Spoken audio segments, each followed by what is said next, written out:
Good afternoon. It's 4 o'clock, so I think we'll get started. Pursuant to Section 84-1411 of the Nebraska Statutes, notice of this meeting was given on Thursday, August 6, 2020. Pursuant to Section 84-1411 of the Nebraska Statutes, the next regular meeting of the Board of Trustees will be held Thursday, October 1st, 2020 at 4 p.m. in the Board of Education Meeting Room, second floor at the Teacher Administrative Center, 3215 Cumming Street, here in Omaha. The agenda will be kept current and available for public inspection in the retirement office at the Teacher Administrative Center during regular working hours. Pursuant to Section 84-1412 of the Nebraska Statutes, the public is hereby informed that a current copy of the Nebraska Open Meetings Act is posted in the Board of Education Meeting Room on the north wall. Please call the roll. Bourne. Here. Pavlovic. Hirschenbach. Here. Johnson. Here. Logan. Flachek. Here. Ray. Here. 6 present. Okay, 7 present.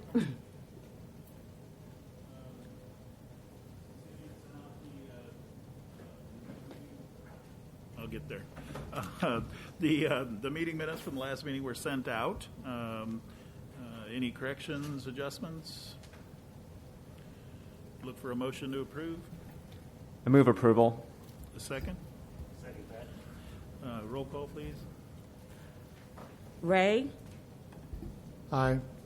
Johnson. Aye. Pavlovic. Aye. Flachek. Aye. Logan. Hirschenbach. Aye. Bourne. Aye. 7 ayes. All right, they're approved. With that, we'll move on to agenda item number 3, discussion on the financial statements from July. Cecilia. Okay. The July financials were prepared for OSERS, and for the month of July, the fund had a fund value of $1,237,000,000, cash on hand $13 million. OSERS did close the month of July with a net operating income of $10 million. However, remember that is using the May 31st investment transactions. That concludes the financials, if anyone has any questions. Any questions on the financials? We have a motion to approve. So move. Second? Second. Second. We don't actually have to You approve it. don't approve the financials? Okay. All right, no further questions on the financials. We'll move to agenda item number 4. We'll discuss OSERS members' employee contribution interest for 2020 and 2021. Okay. Just as a reminder to everyone, there was a memorandum in your package. Let me remind, or at least bring the new board members up to speed. Nebraska Revised Statute, Section 79978, subsection 25, defines what regular interest is and how it is to be calculated. Regular interest is the interest applied to our employee contributions that we put in monthly. Effective September 1, 2016, regular interest is based on the 1-year Treasury yield curve set on September 1 of each year. For September 1, 2020, the 1-year yield curve was 12 basis points. Okay. So that will be applied to members' August 31, 2020 account balance, and then applied throughout the upcoming fiscal year on a monthly basis. So, yes, it was 12 basis points. That does not need approval because that is set by statute. Any discussion on the interest rate for 2020, 2021? All right. Seeing none, we'll move to agenda item number 5, action on assigning signatory authorization for OSERS banking relations. Okay. Cecilia, you want to give an overview?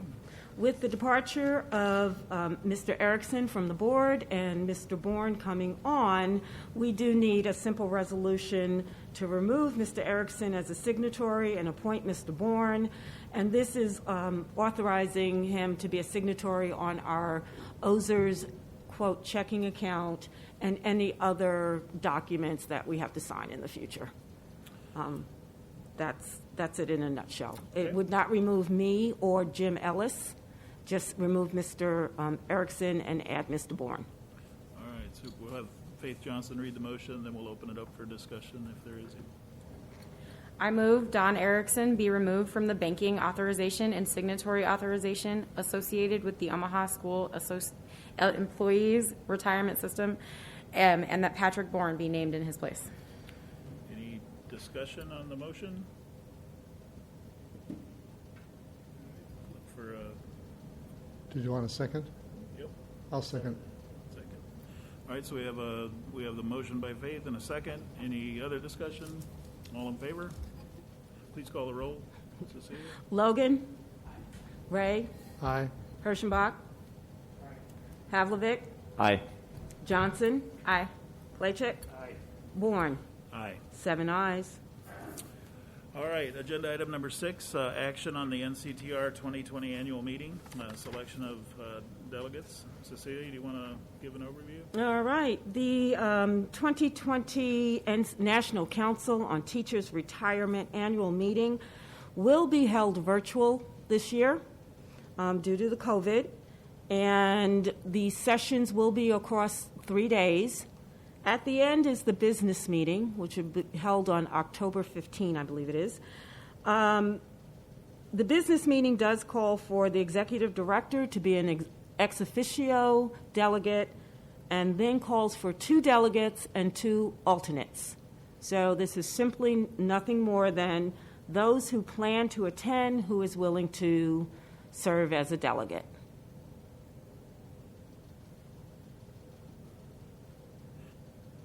We're looking for volunteers. I plan to attend. I would like to be a delegate.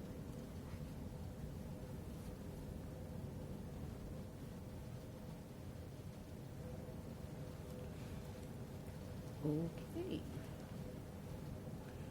Any other? I'd like to go if that's all right.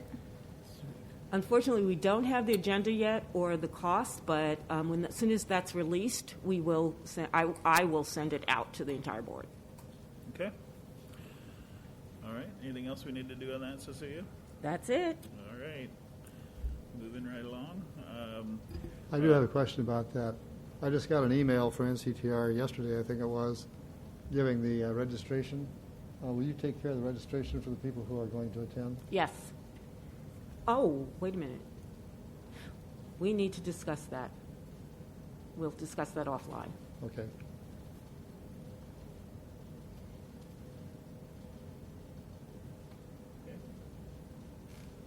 Thank you, Roger. Agenda item number 7, discussion on the resolutions for Don Erickson and Lance Purdy to the NCTR. Cecilia? All right. Also at the annual meeting, there's a point where they recognize in memoriam or in appreciation for people who have participated in the organization over the years. Both Mr. Erickson and Mr. Purdy were active members in National Council on Teachers Retirement, and so in your package is a resolution that just acknowledges the things that they've done over the years, the committees that they've served on, the committees that they've chaired, and what they've done for the OSERS organization as well. This does not, historically when we've done this, it did not require a motion because we're just submitting it to National Council on Teachers Retirement, and they are using our description to give these individuals a resolution of appreciation. Any comments or thoughts on the resolutions for Don and Lance? I'm supposed to be on the Resolutions Committee this year, so thank you for getting this to the NCTR in time. I think the deadline is Monday, isn't it? Tomorrow. So, He's on my calendar. These are the kinds of things, people who go to those conferences and conventions appreciate knowing that others have recognized their efforts. So that's what this does. Thank you. All right. Any other thoughts, comments? Okay, so we'll have Cecilia submit those to the NCTR. Next agenda item, discussion on LB 31 and LR 318. Cecilia, you want to kind of give us a high level of All right. what's going on so far? So, as everyone recalls from last month, LB 31 was the legislative bill that called for the study on transitioning the management, the administrative management of OSERS from OSERS to the Nebraska Public Employees Retirement Board. And thus, the retirement system would begin taking over the administration of the OSERS plan.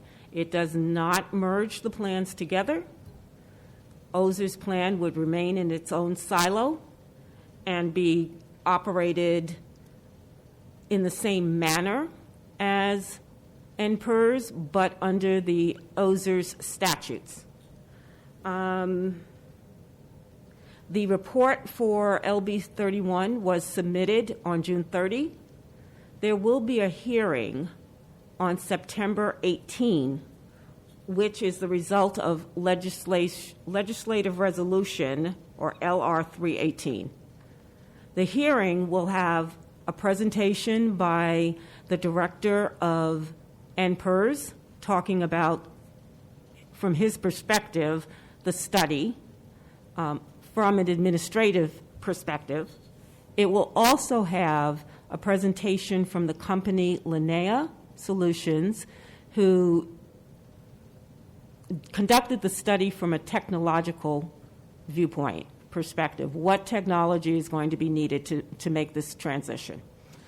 The board decided last month they wanted to absorb the study again and the notes that I had given them. And so at this point, open it up to the board. The question becomes, what is OSERS going to do as far as LR 318? What position do we want to take? Do we still need more time? So I turn it over to the board for discussion now.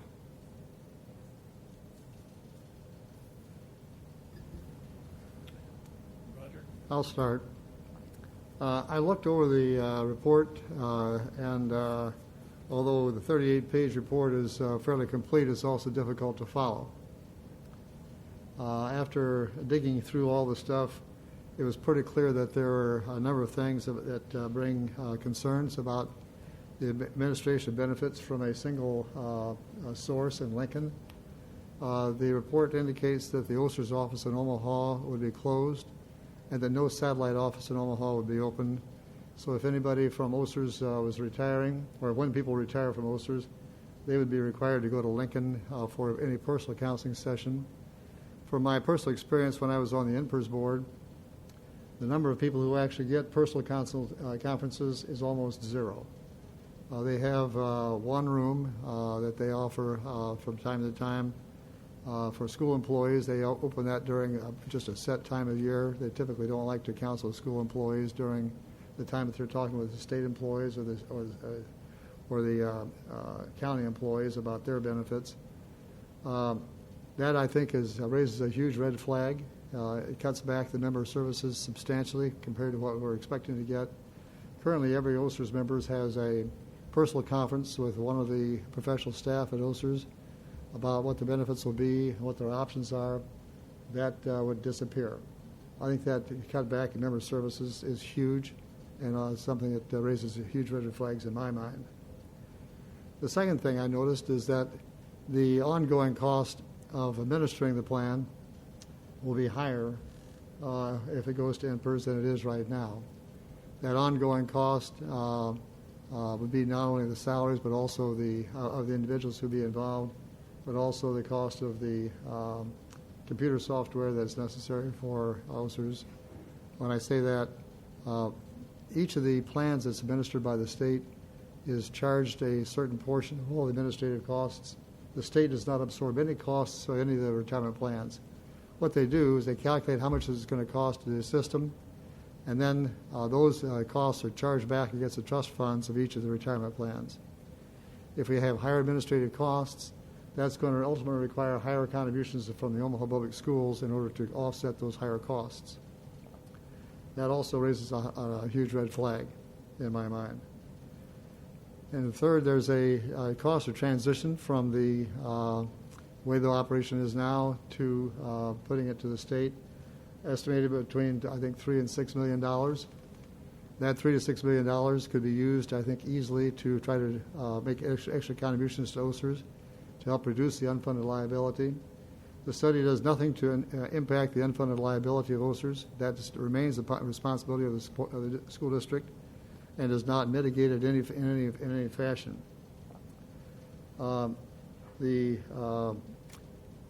I've heard some rumors, and I've actually heard some Board of Education people, when they discussed this at the Board of Education, say that OPS will save money. In truth, OPS doesn't pay for anything for OSERS right now. All the costs for OSERS are charged back to OSERS in the form of a reimbursement. And I just can't imagine that we would get anything good out of the possible merger of the governance as well as the administration benefits. I'm sure that the member groups have their own opinions about the governance loss. Currently, all the OSERS members who represent constituents are directly elected by the constituents they represent. That would disappear. There would be one OSERS representative on the NPERS board if the merger were to take place. And that representative would be appointed by the governor without really any input from the system itself or the members themselves. I think the members themselves would be would object quite a bit to that as well. I have a number of other issues with the report, but I think I'll stop there and see what other people might say before I go further. All right, thank you. Other questions, thoughts? I'd like to say, well said, Roger.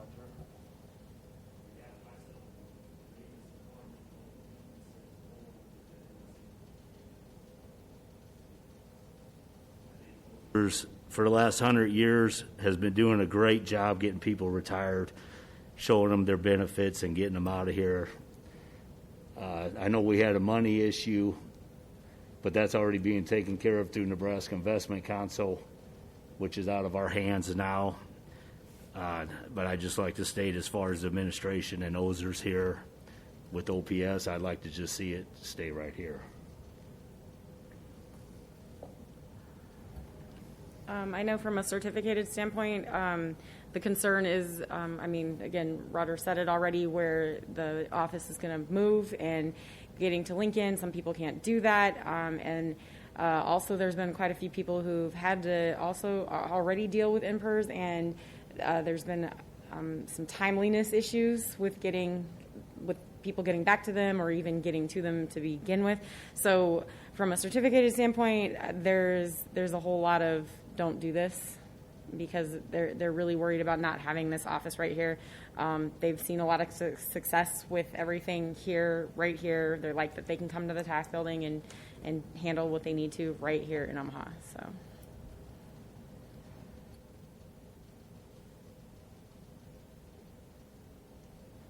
I guess I would be interested in a little bit of cost-benefit analysis on it as well. Living in a remote world in the last 6 months, I don't know how many retirement meetings took place remotely.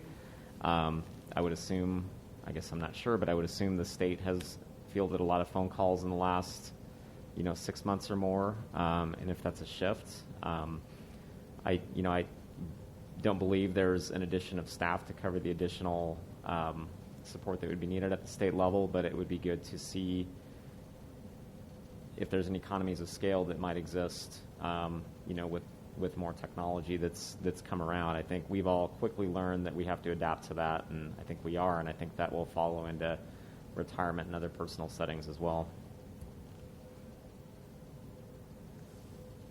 Can I ask who the constituencies are? So of the so you got the teachers, you've got the certificated.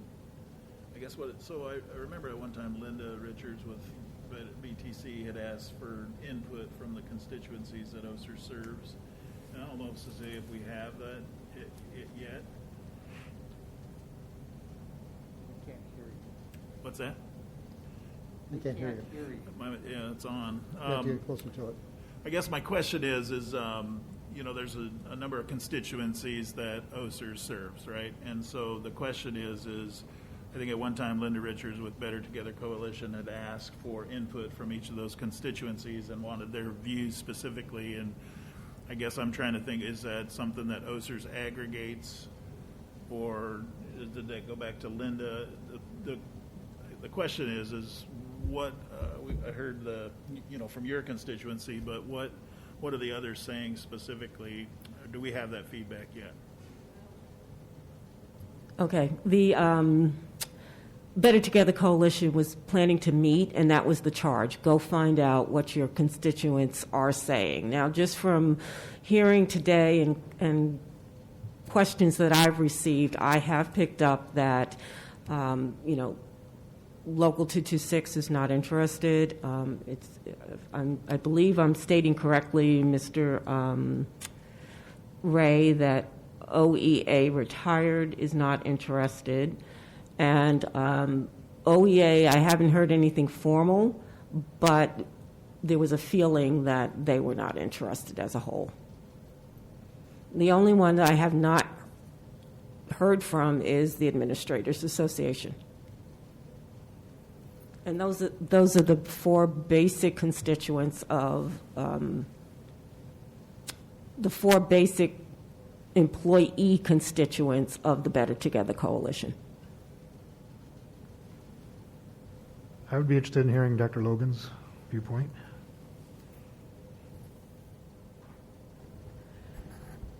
Well, I think about people who live in Scotts Bluff. It's pretty far from Lincoln. I'm not sure that they are traveling all the way to Lincoln for their services. And I think there are other things that are at play here, to be honest.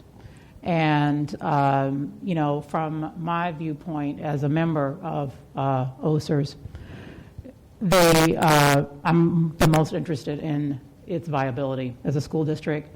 We have our responsibility to do what we're supposed to do, which is pay the ARC, which we have paid over the amount the last 2 years that is due. And the school district is in favor of us moving forward. So that's the board is going to discuss it on Thursday. And that's pretty much it. There's just other things at play here. I wish people would be a little bit more transparent. They love to use that word towards the district, and transparency is a two-way street. Question on the ARC, though, that won't go away, correct? The ARC has been projected out for several years. We know what the ARC is moving forward. Obviously, our returns affect whether the ARC goes up or goes down. As a part of, separate from LB 31, is an effort to ensure that we can get the unfunded liability, which is a disaster, an epic disaster, under control, so that people can be more assured that they will be able to collect. I keep looking at you because you're not covering, your nose is not covered. I'm so sorry.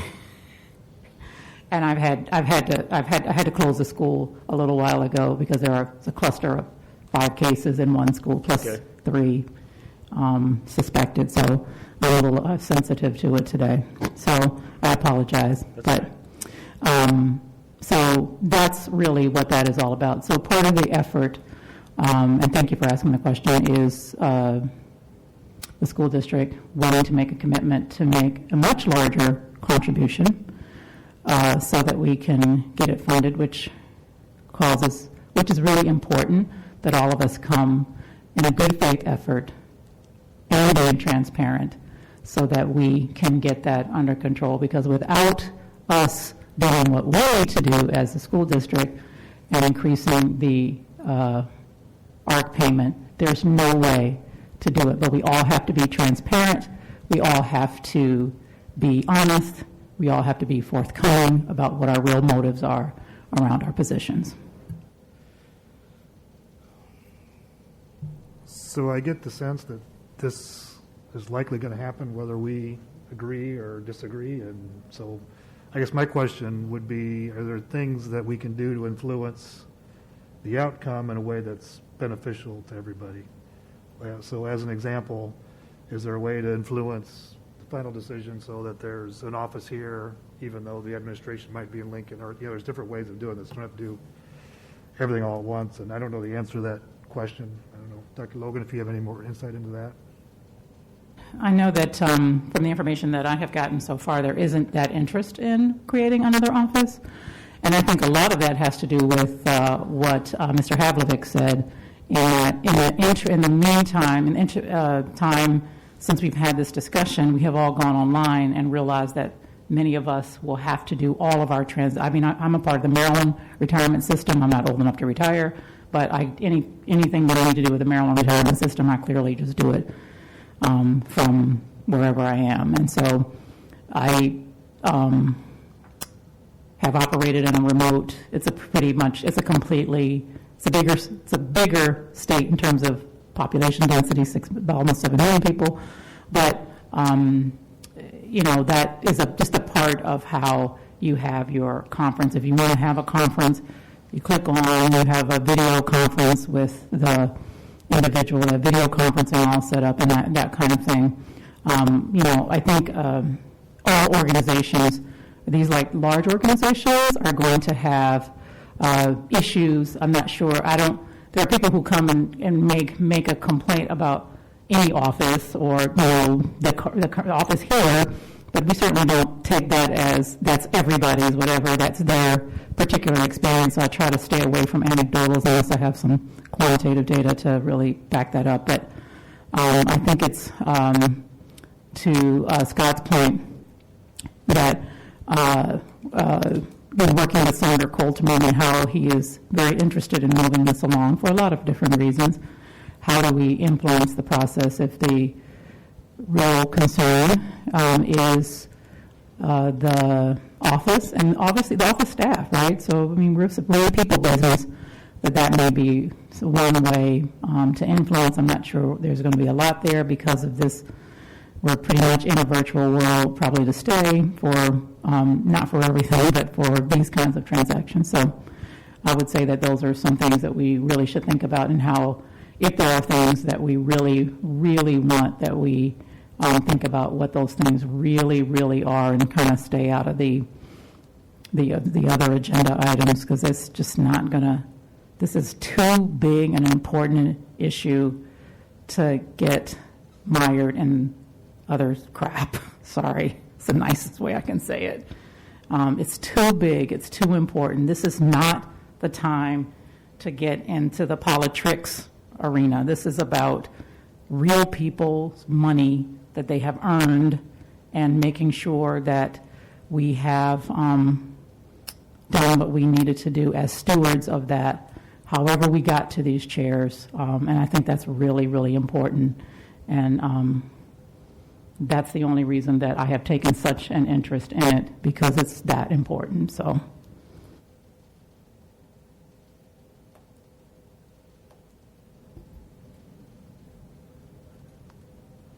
Well, as stewards of the trust fund, one of the things I think we need to be worried about is the actuarial equation, C plus I equals B plus E. C plus I equals B plus E.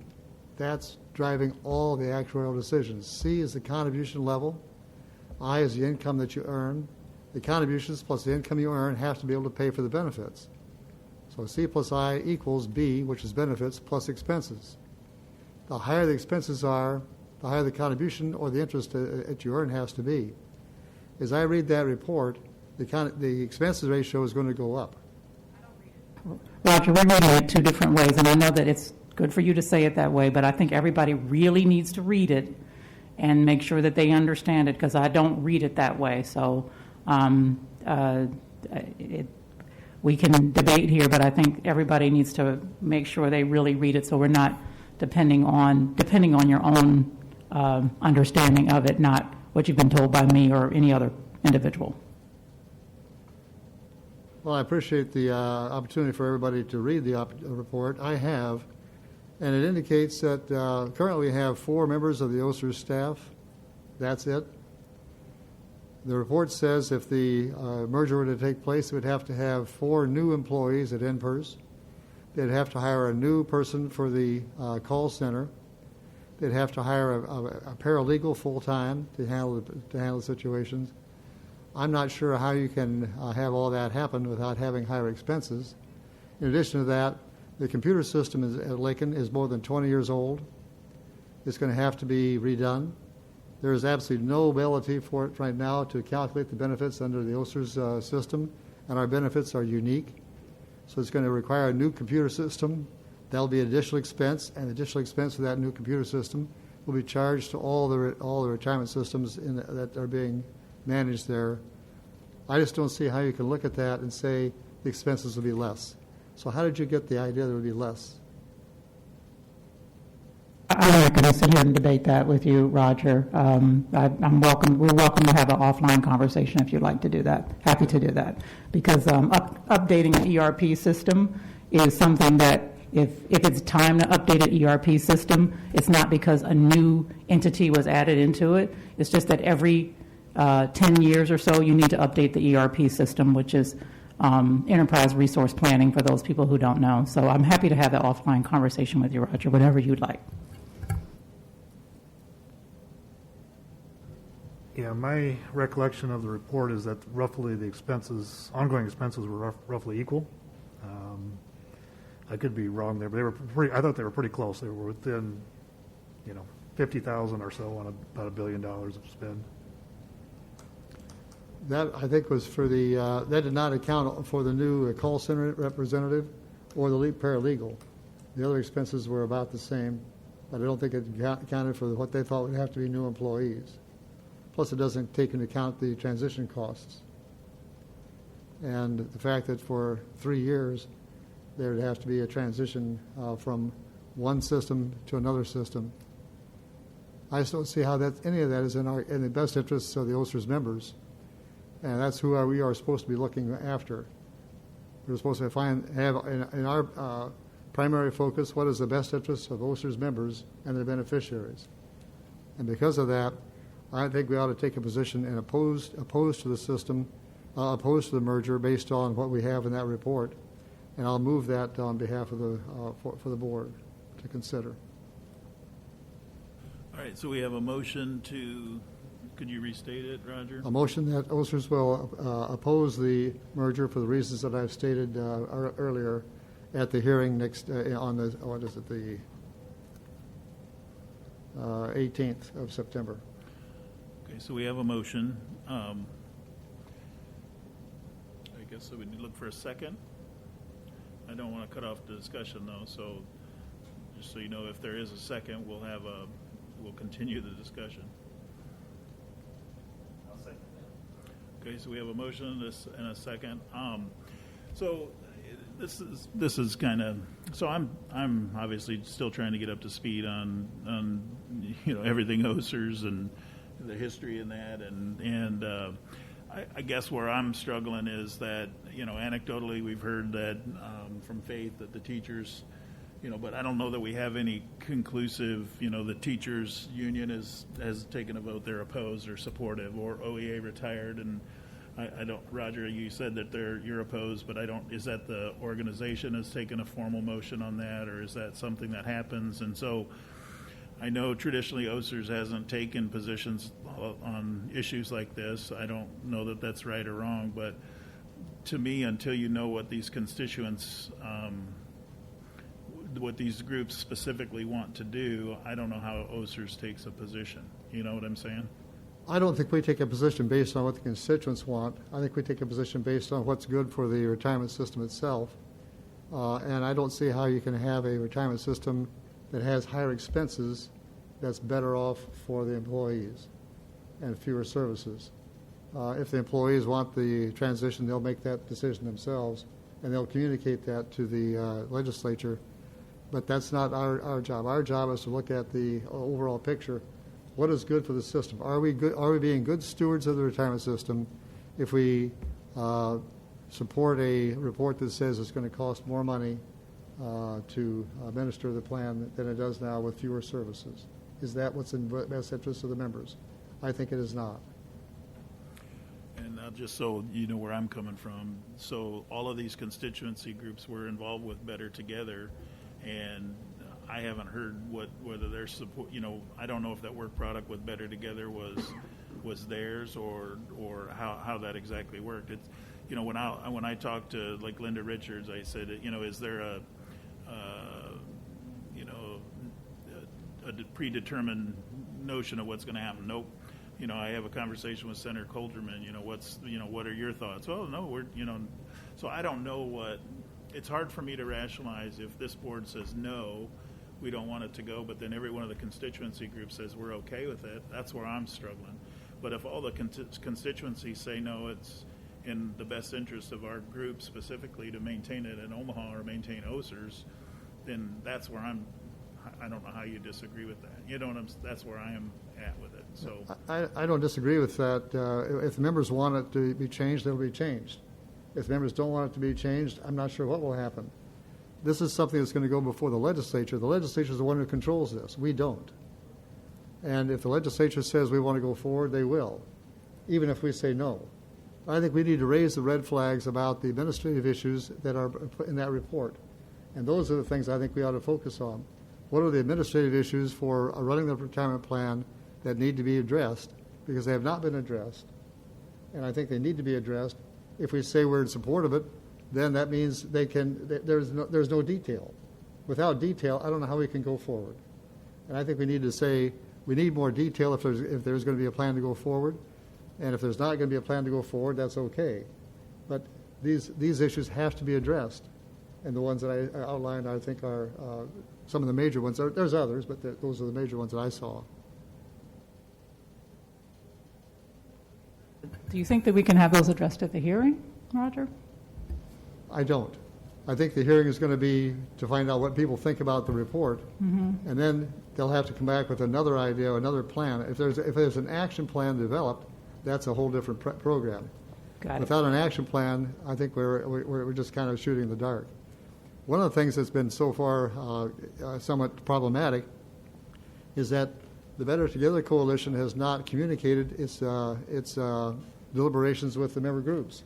Member groups serve on that board, but they don't necessarily take that information back to the member groups. There's been no communication to the retirees whatsoever, at all. That's 5,000 members of this retirement system. Well, you have a representative on there. I don't know. So that representative is the person who's supposed to bring it back. When we meet in the Better Together Coalition, your group is supposed to take it back to your members. So that's the deal. Local 226 hasn't even been coming to the meetings. The OEA always comes. When what's the guy who was here before? Robert. Was it Robert? He came religiously to the meetings, and he was, and I know that people are busy, so I'm not saying just people weren't available. OEA is always there. Delane is, always there representing. So those people are there to do that. I know that Senator Colterman, made himself available to some of the groups this week because I happened to see Mrs. Richards this week. So typically what happens is the groups, we meet together, not necessarily so we agree, Pat, but really just so that you're sharing however you feel about an issue. We have all felt the same about an issue, so when we worked to change the amortization period, from 27 back to 30, everybody agreed, so there was a joint letter that was sent. And then we've sent a couple of letters that have, said this is how some people feel, and this is how others. Doesn't mean that everybody has to. It's not groupthink, which is good. So that's how it works. So the charge for the group at the last meeting in August was that everybody was going to go back and talk to their folks, and that Senator Colterman was going to make. And I know he talked to the OEA board the other night. So I'm assuming that they've had an opportunity to speak and talk about it. But it is really important that every group does bring how they feel. You're not required to feel everybody to feel the same way. So it's a fair process, and then everyone has to do the homework though, because if not, you are speaking as a just but for yourself. Well, herein lies one of the problems. There are 5,000 retirees in the system. Less than 1,000 of them are members of any organization that might have communication. There has been no communication to more than 4,000 retirees. We have a number of craft unions in the school district. Only Local 226 is on the BTC coalition. The craft unions are not on that coalition, and from what I understand, they have not been communicated with at all. Communication is going to be key in this, and so far the communication has been almost nil. That's not our problem. That's BTC. That's a whole different program. That's the superintendent's baby. That's not our baby. Our baby is OSERS, and what is the best for the trust fund. I think we have to make our decisions based on what's best for the members from the trust fund standpoint, and if the members themselves want the services in a different way, they'll make that known to the senators, and we'll go forward from that. But I think we have to look at what's best for the trust fund. What's the best fiduciary duty, or not fiduciary, what's the best stewardship for this retirement system? And I don't see enough detail in that report to say that I would support it.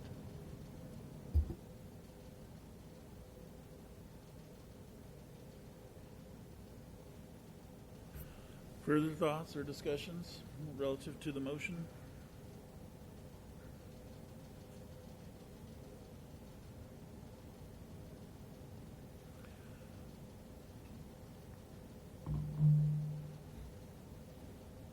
So seeing no additional discussion, so we've got a motion on the table. Roger, Cecilia, would you reiterate what it is, please?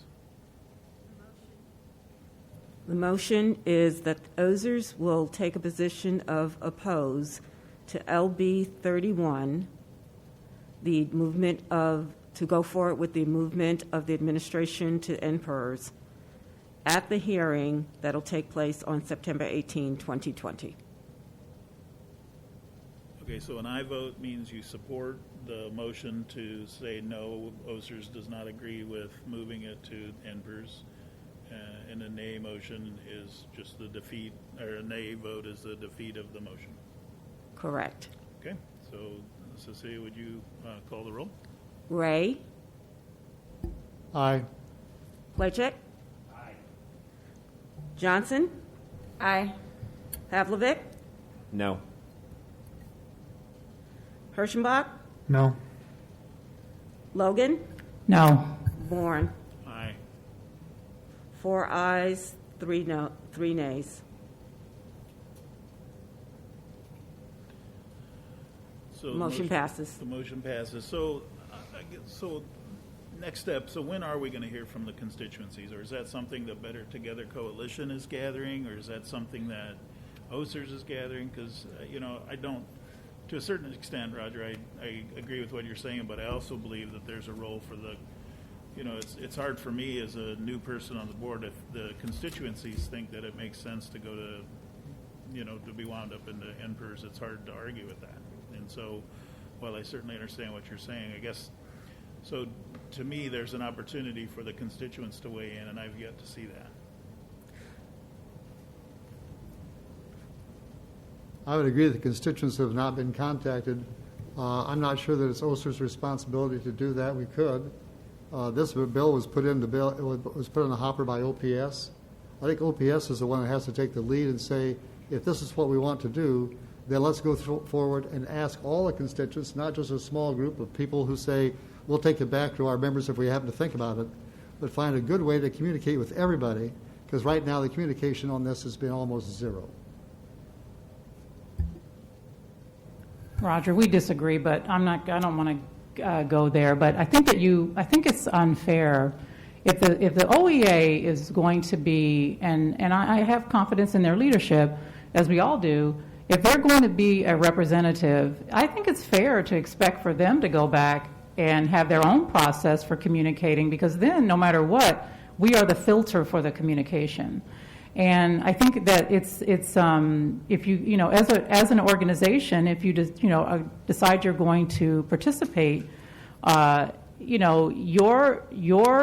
burden of leadership is that you have to go back and do what you need to do to represent your constituency. So I don't when we're working with the representative who is Mr. Miller, when he brings his position, I assume that he has spoken with his folks. I think that's fair assumption. He's a good man. And the same with all of the other groups. I assume that Walter Sue will talks to her. She's shared with us how many people actually participate in OEA retired. And when you think about teachers, it's not all teachers who are a part of OEA. It's a portion, and so I think that's the way it is for all of the constituencies. You're not going to. Everybody isn't active. And everybody isn't active in 226. You got a great, organization, but everybody isn't active that attends the meetings or is going to respond. So I think it's fair for them to be able to be the representatives for their organizations. I think that, Senator Coltman talking to the OEA board, isn't that a representative? It's not, a republic. It's a representative, group. So I don't know. That's the way I look at it. But I just have confidence in the groups if they say they're going back and talking to their constituencies, I have confidence that's what they're going to do. I take them at their word. I don't think they're not trying to be forthcoming. Well, I don't want this to become a debate between Dr. Logan and me on this. I think there's a lot more that could be done and has not been done yet. And I hope that after this is after the hearing in September before the Legislative Retirement Committee, depending upon how they decide to go forward, I hope we can get a better communication plan and go forward with a better communication plan and a better action plan, because I thought that the report that the consultant produced was very non-specific on too many areas. Any further discussion? Okay, so the board has adopted a motion to oppose putting OSERS within ENVERS.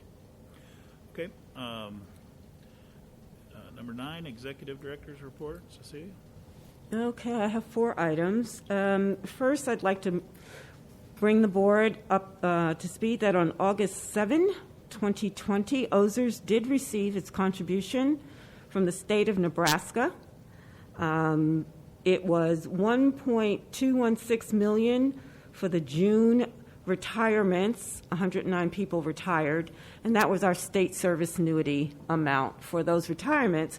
But more importantly, we also received the $7,301,000, which represented the 2% contribution from the state of Nebraska to the OSERS plan.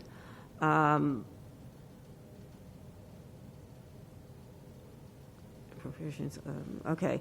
Then on August 18, OPS paid the ARC for the 2020 valuation. State Treasurer confirmed that they received it in their office. And to the district's thank you district, they paid $21,356,991, which represented 7.73% more than what was required for this year's contribution, or in dollar terms was $1,531,000 more than what was required. So we have received all our contributions we were looking for at the end of the fiscal year. The 2020 fiscal year audit is underway. Documents have begun arriving to the auditor. We've been sending them over. OPS is finishing our financial statements for fiscal year end 2020, and the Nebraska Investment Council is on alert and has begun pulling together our investment reports in order to turn them into the audit. The auditor plans to have our audit filed with the state in November and present to the board in December. And finally, we were talking about online. Retirement workshops will resume. They are going to be online only. I'm looking to set one up at the end of September and use a small group as a test, and then roll it out further in October to larger groups. That concludes the director's report. Any questions for Cecilia on the director's report? Okay, we'll move on to agenda item 10, the trustees report. Roger? I'm not the only trustee. I do have a report, though. I thought you were going to read the motion. No, that's After. That's closed session. After, all right. That's later. I do have a trustees report. I attended a virtual meeting of another organization on retirement matters. It dealt with the sustainability of pensions across the country, on studies that have shown that pensions don't have to be fully funded to be able to be sustainable. In fact, they pointed out some studies done by the Bank of England, I think it was, and the Federal Reserve about what you have to have. So what you really have to have is a slush fund of money that you have that you can pay money going in and out. But pay as you go, while it's not a desirable way of doing it, pay as you go is a sustainable way of paying for pensions.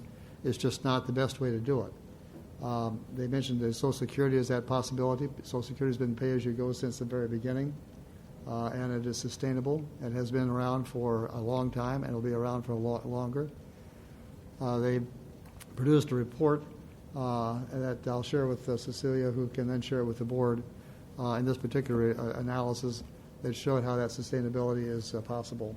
And I thought that was an interesting comment from the Federal Reserve and the Bank of England. Any other? Okay. Now we'll have a motion. Now I come with a motion. I move the Board of Trustees go into closed session for the protection of the public interest and for the prevention of needless cruel injury to the reputation of individuals, to discuss with legal counsel and Cecilia Carter a disability matter, litigation matters affecting the trust fund, and personal financial matters regarding members of OSERS. Okay, so we have a motion to go into closed session. Is there a second? Second. We have a motion and a second. Cecilia, call the roll, please. Logan. Playcheck. Ray. Aye. Johnson. Aye. Hirschenbach. Aye.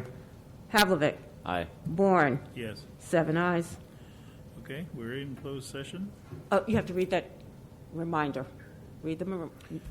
So let me remind the board that the purpose for closed session is for the protection of the public interest and the prevention of needless injury to the reputation of individuals, to discuss with legal counsel and Cecilia Carter litigation matters affecting the trust fund and personal financial matters regarding members of OSERS. All right, we are in closed session. So, Yeah, me too. No, I wish. okay, well, that concludes our closed session. Delaney?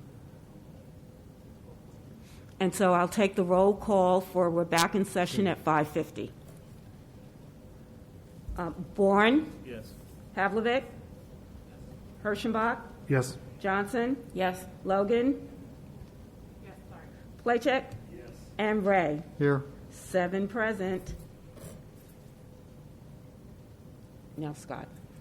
I move the Board of Trustees ratify September pension payroll in the amount of $11 million, $158,161.08 to 5,085 payees.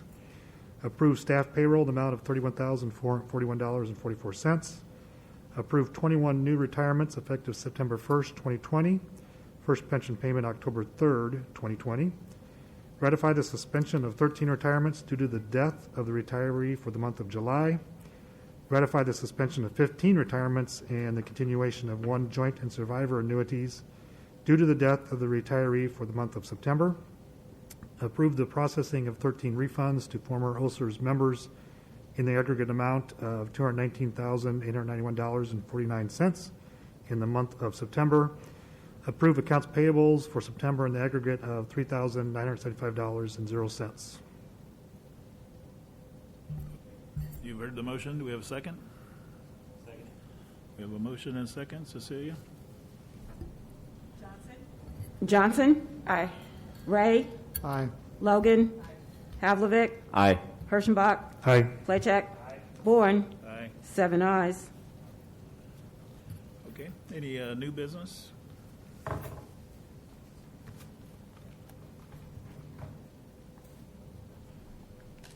Seeing none.